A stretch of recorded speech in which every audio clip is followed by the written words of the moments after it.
Mayday, Mayday, Mayday.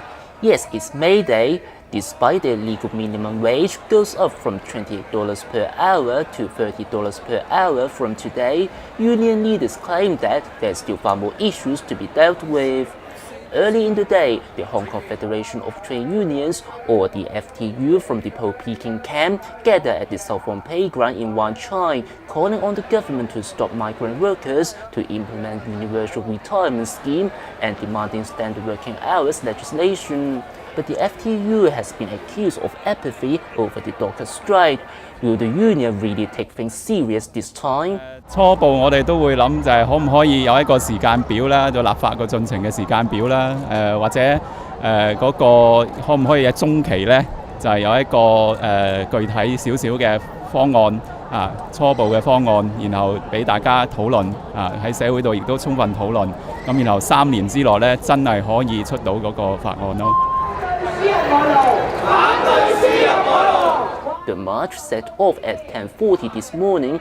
The FTU claimed that over 5,000 members took part, but the police scaled down the figures to just 2,600. They arrived at the government headquarters in Tamar at 1:45 to midday, and they dispersed peacefully. Later in the day, it's the Pan-Democrat camp's turn. Members from the Hong Kong Confederation of Trade Unions, the CTU, gathered at the Victoria Park at 2 p.m. demanding the adoption of universal retirement scheme, collective bargaining, and annual review of minimum wage instead of every 2 years. The march set off from Victoria Park to the government headquarters in Tamar and was led by the Union of Hong Kong Dockers, who have been leading the docker strike for 35 days. The CTU claimed that 5,000 people took part, but the police scaled down the number to 3,700. They arrived at the government headquarters in Tamar at about 4:30 p.m., but they made a brief stop over there as they set off from Tamar to the Cheung Kong Towers at Garden Road for the siege, the fourth siege since the docker strike began in late March.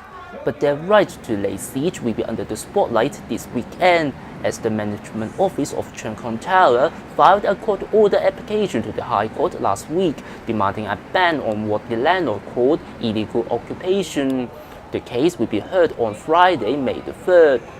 Anyway, that's May Day 2013, and no signs the docker strike will come to an end soon. The fight for labor right and the docker strike continue. Eric Low, INT, Lower Albert Road.